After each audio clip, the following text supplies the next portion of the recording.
Welcome to the Recovery Cast, brought to you by Hills and Rangers Private.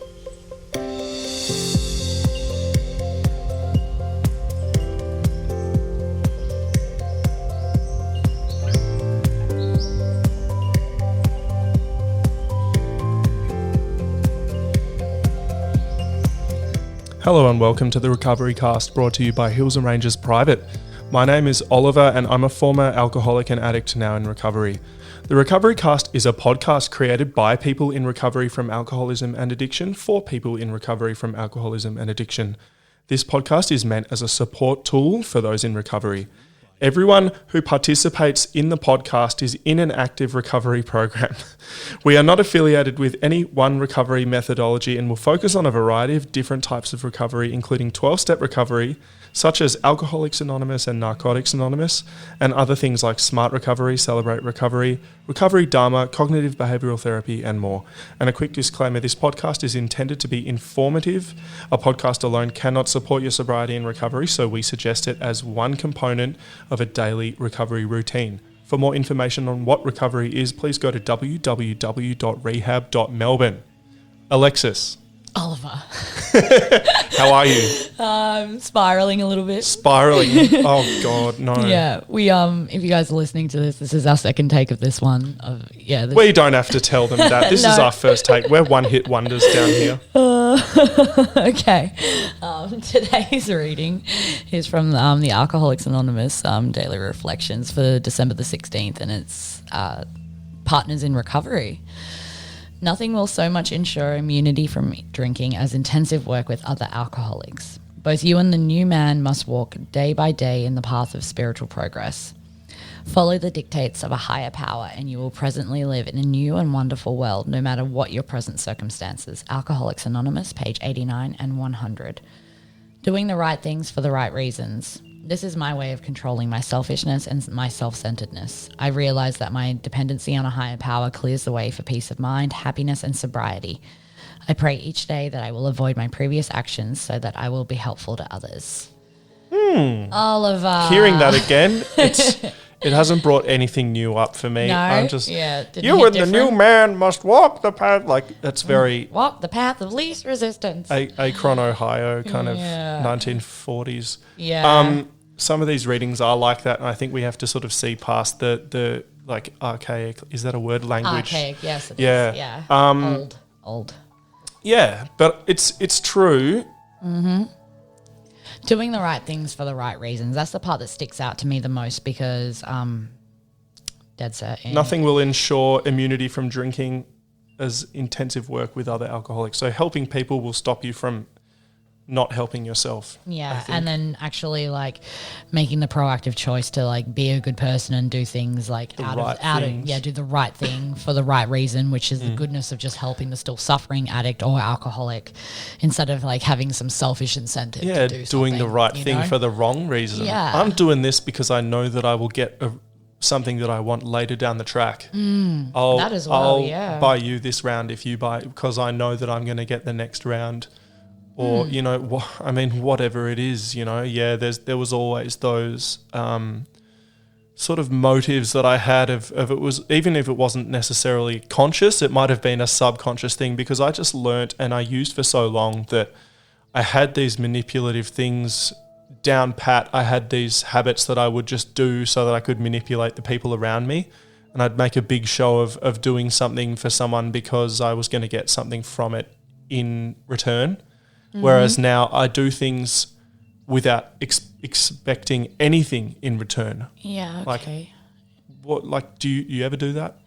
I was the type that had like explosive reactions to users, manipulation. Like there were only a couple of people in my life who I would bulldoze and I would pretty much stand over in a way to get what I want. And I had ways of like manipulating them as well, you did this. Oh God, now you have to do this for me because that was not okay or whatever it was. Like I guess it'd be more of a like martyr, like I do so much for you and blah, blah, blah. It's almost like gaslighting. Yeah, when really like I was just being a piece of shit the whole time. And, I didn't I still feel like that, to be honest. Yeah, same sometimes. I don't think I ever really did any of the right things for the right reasons until I got into recovery. Yeah. So it's still a new concept for me, me like too. I didn't care about what I did and how it affected anybody so long as I got what I wanted. And that just brought me to literal misery. Yeah. Like quite seriously, like just dug my grave deeper and deeper and deeper. Like, and I'm really grateful I don't have to do that anymore, and I get to build my self-esteem by doing esteemable acts. Yeah, I mean, those things help. I honestly still feel like such a piece of shit sometimes, and I still do some of those things, like what you said about, I do so much for you, you do nothing for me. Yeah. I do that with my girlfriend right now. Like, I cracked the shits at her today because she didn't wash the dishes for 2 days, let alone the fact that, there's so many things that I do around the house, because not only am I a horrendous man-child, but I also have uncontrollable ADHD, and there are things that I do, like half-done things, these tasks that are half finished. I won't bring the dishes in from my studio after my lunch break or whatever. I'll put them in the hallway, and instead of taking them all the way to the sink, or instead of putting them in the dishwasher, I'll leave them in the sink. There's these things, and then but I will be so preoccupied and focusing on how there's one thing that she hasn't done, and it's all about me. And like, I'm still at that point where I'm just living with these old behaviors, these previous actions. And like, what I need to realize is that sometimes I can just, it's okay to do something without expecting something in return. So I don't have to vacuum and expect her to do the dishes. I can suck it up, princess, and do both, and big deal, Yeah, if it's really bothering you. Yeah, it's selfishness. It's selfishness, and it comes from control and fear. So, yeah, partners in recovery. I mean, partners. How to partner. It's one of those partners. I think it's not talking about a partner in that respect, like a not specifically relationship-y kind of partner, but it works in all of those ways. It works in the ways in like having a relationship, but it's to do with having like someone in recovery. They call it, what do they say? Recovery buddies. No, it's that they call you new man. What is it? It's both you and the new man must walk day by day. You know, I'm not sure. What the new man. It just means the alcoholic who's fresh. Okay, back in those days. Like, have you ever read the Big Book? No, it's amazing. It's like it harks back to a time of cornfields and automobiles. And it's like.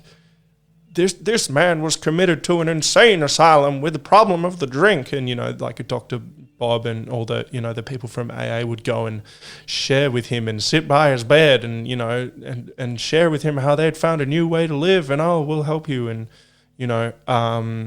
that's what they talk about, the new man. Like 12-step calls back then were very much actually approaching people directly in their disaster and when they're in hospital or when they're in like an institution, because that was how they did it back then. Like there was obviously you couldn't type in drug addiction into Google back then. It was very, very word of mouth, and not even that. It was like friends of a friend's, like somebody was in friends of Bill W. Somebody was in recovery and found out that their boss's nephew's friend was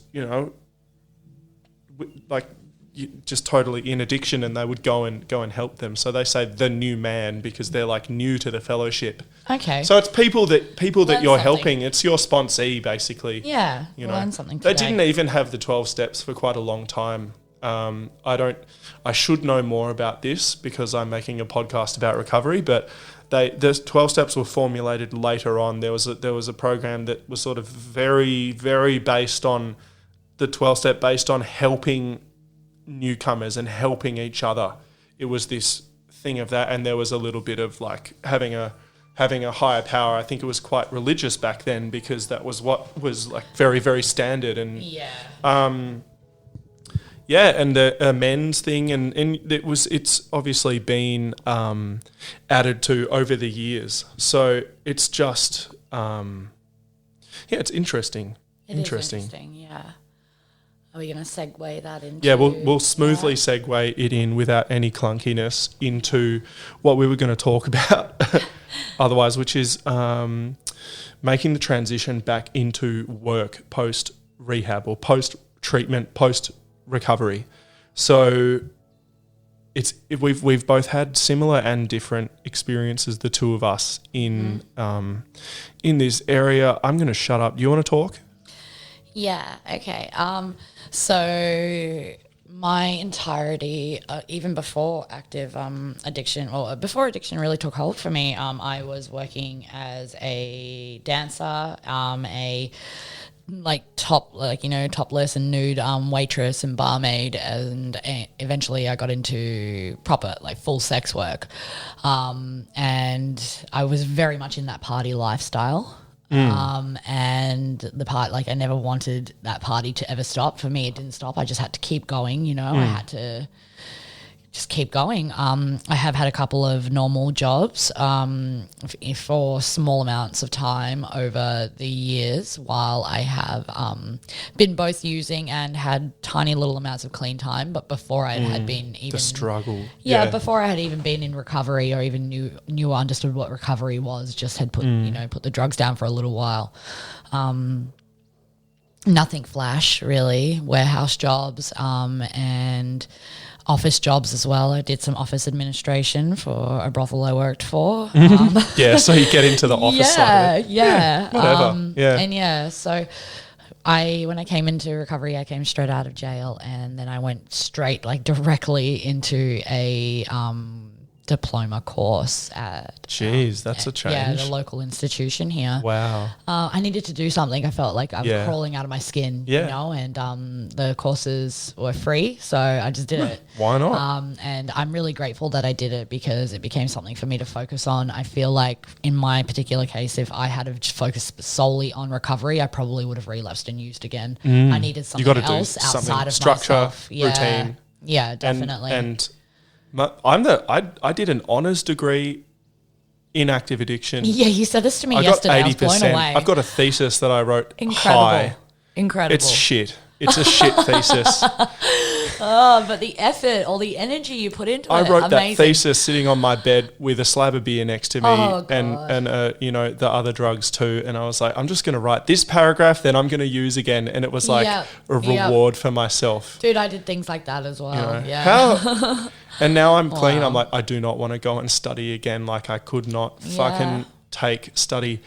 I was considering going back and getting some even higher education, and I honestly just don't have the energy to do it. I want to just sit and find something that's something that I really enjoy, something that I don't actually have to kind of sit in uni for another 2 years for. And it's amazing that this podcast came along, and it's amazing that Hills and Ranges Private came along, because I can use my existing qualifications and I've probably got a PhD in using drugs, Yeah. Pretty hard PhD, pretty hard druggy. Pretty hopeless druggy. That's my PhD. I like it. I don't know. Despite being still new to this, I am very grateful that this podcast has come along for me as well. Yeah. And that I have begun to, work for Hills and Ranges Private. Something that I never, ever would have thought. Yeah, you don't see it coming, do you? Yeah, not at all. No. And also not an industry that at first I felt like I would be qualified in. Apparently I am, though. Yeah, well, that's a lot of us. And I look forward to moving forward within the industry as well. It's given me a new direction. I have tried to look for work in where my diploma has me, qualified, but it's just I'm shit out of luck in that department at the moment. I did so many shit jobs over the years, and it's nice to sort of, that's the freedom you get. I think when I was using, I was very limited in my comfort zone, and now that I'm clean, I have this ability to do things that, beyond your wildest dreams. Absolutely. That's Jeff. Hey, Jeff. Yeah.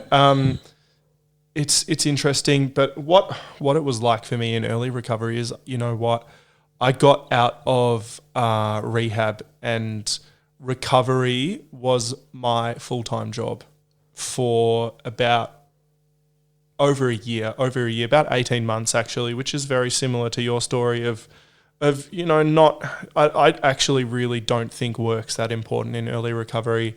I think when people are working really hard, they get home from work at the end of the day, and tuning into a meeting or going out to a meeting is the last thing you want to do. Like, I want to sit on the couch with my, chips and my solitaire and my Family Guy, or whatever it is. I shouldn't name shows, but like your TV stuff, and just zone out. What I would rather have been doing is working on recovery full time. Yeah. And that sounds like that's what you did as well, to a degree. I mean, there's, you I can had do my other studies, stuff, but definitely it was study and recovery. Were you a meeting a day person? Not at the start, no. Me either. In my first 90 days, I did like 3 or 4 meetings. What? Yeah. What? I couldn't cope. You are kidding me. No, but I went straight. Don't do that, everybody. Don't do that, not guys. do that. That's wow. Yeah. This time around? Yeah. Wow. I couldn't do it. Like, I was so exhausted. I was just so wrecked. All I could do was sleep and go to my classes each day. And then come home, sleep. Well, maybe the structure of what you were doing was that helped me. Oh, yeah, it did. I was studying full time, and like I'd just gotten out of jail nuts. and I'd just gotten clean. It was absolutely insane. Wow. But cool. I did it. I've been pretty scared about actually going back into work and getting back into work. I've been really terrified of it and building it all up in my head. And here you are. Yeah, but here I am. Yeah. Here I am. It's pretty good. It is. It's okay. Plodding along. Look, everybody's going to make their own way in their recovery. For me, I probably did about 60 meetings in 90 days or something like that.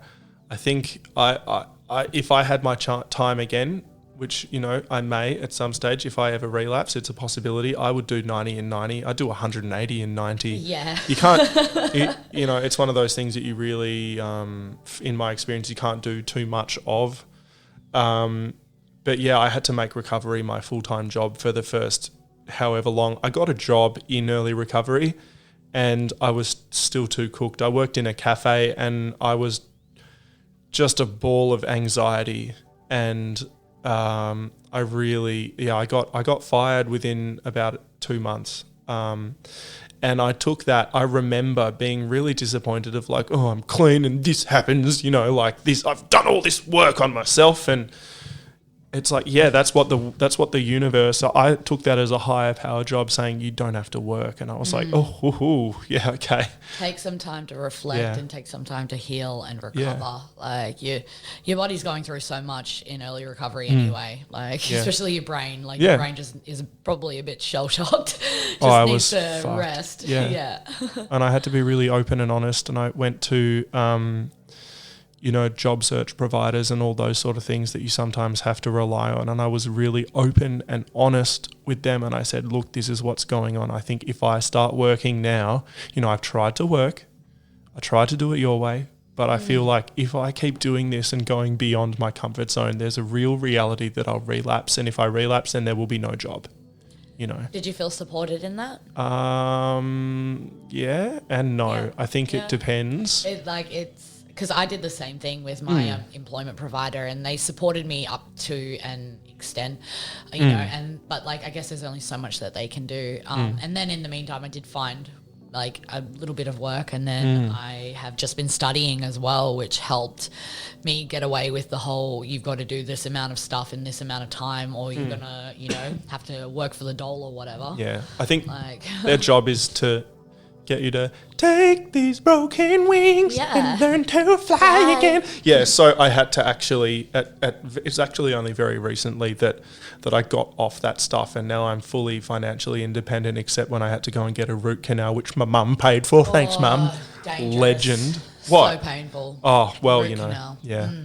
That's what happens when you use drugs, is your teeth, they don't like it. No, I've been fixing my teeth one by one because of how much it costs.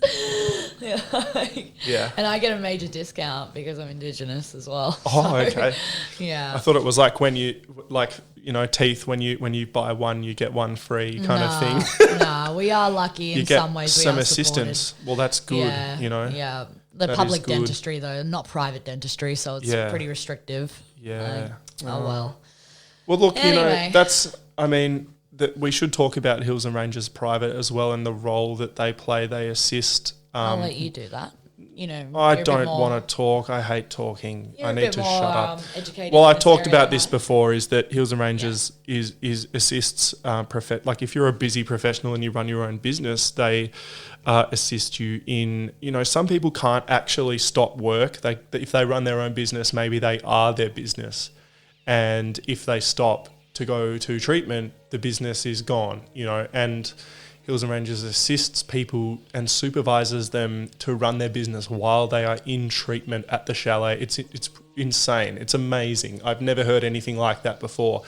And I think, some people don't lose their jobs through their addiction. It's quite rare for me. It wasn't my experience, and I hear a lot of people lose their jobs. That's sometimes one of the first things to go. But, it's just nice to know that option is there. And, that's really what Hills and Ranges Private and what recovery is about getting, treating this illness, this mental health issue, whatever it is, so that you can become a contributing member of society, which is what, the two of us are learning to do as well. Yeah, that's right. And it takes time. We think, I'm in recovery now. Where's my cookie? Where's my gold medal? And where's my job offer? Bullshit. It takes time, and sometimes I wanted to work, and I had to wait until the stars aligned, or my higher power, or the universe, or whatever you want to call it. It was just provided. I saw a post on Facebook, and that's how I got the job that I now have. But you know what? I actually, when I was about 18 months clean, I got in contact with an old employer, and I said, look, I'm looking for some more work. And they rang me there and then, and I got the job on the spot because I'd worked for them before my addiction got really, really bad. It was about 2 or 3 years before, when I was sort of kind of semi-functional, and I left the job for whatever reason. I think it was because my dad died, and I just wanted to grieve and wasn't in a state to work. And they were so happy. And I still actually work in that job now to a degree. It's been hit very hard by COVID. I think that's another thing we need to talk about, is the job market is so bad, The job market is so bad. I have spent the last couple of months actually trying to find work in the industry that I'm qualified to work in, and to no avail have I found anything. My issue also is that I am educated, but I don't have actual site experience, or lived experience working in that field as of yet. And that's can be quite a hindrance, especially right now. What people aren't willing to take people on to train them. They want people who are already prepared and experienced, and it's hard to have acceptance over that sort of thing, because it's how am I going to get experience if nowhere will fuck it, focus on your recovery. And that's some things, they say, grant me the serenity to accept the things I can't change. You can't change that shit. That's right. So just you're right. You can freak out over it and go and relapse by all means, but what would be better is if you just accepted it and roll with wait it. until the situation, until something else happens, because more will be revealed, as they say. I'm sorry. Yeah. Don't jump into work too fast. People relapse because of that. Yeah. They do. They do. Just because you got all this time and things now that we're not using or anything like that, doesn't mean that we have to jump straight back into work. No, it means you need to focus on fixing what's broken. There's often a lot. We don't come into recovery whole and capable human beings. We don't come into recovery fully employable. Some people can step out of rehab and back into their job, and I think you just got to be really, really careful, because whatever you put ahead of your recovery is what you will lose first. And have we talked about this?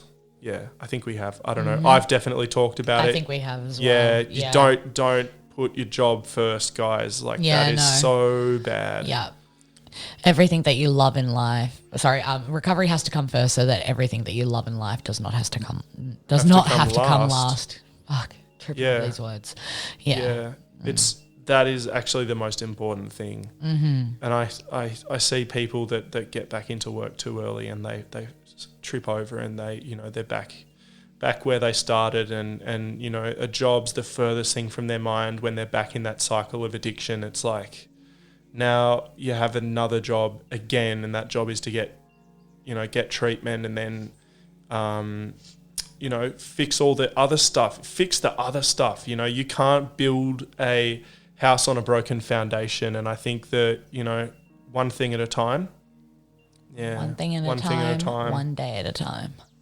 And, the topic was partners in recovery, about helping people, but I think we have to let ourselves be helped as well. Yeah, that's something I've had to learn. And when yeah, so true. Well, I think for me, I want what I want and I want it now, and sometimes we have to be patient, and that's the hardest thing. Sometimes when I feel like I'm good enough to, when I feel like I'm ready, it doesn't mean the universe is ready to provide that for me. So, yeah, I don't know. Anyway, jobs. We get them when we're ready. That's right. Don't push it, don't rush it, and allow yourself to be helped, and help others. That's the most important thing we can do. Everything else will come in its own time. You've been listening to the Recovery Cast with Oliver and Alexis. If you have any questions or queries about recovery, go to www.rehab.melbourne. Awesome. Thanks for listening again. And also, actually, I've got the phone number here, 1-800-422-711. There's always someone on the end of the phone at Hills and Ranges Private who will speak to you if you have any questions. And until then, take it easy. Bye. Bye.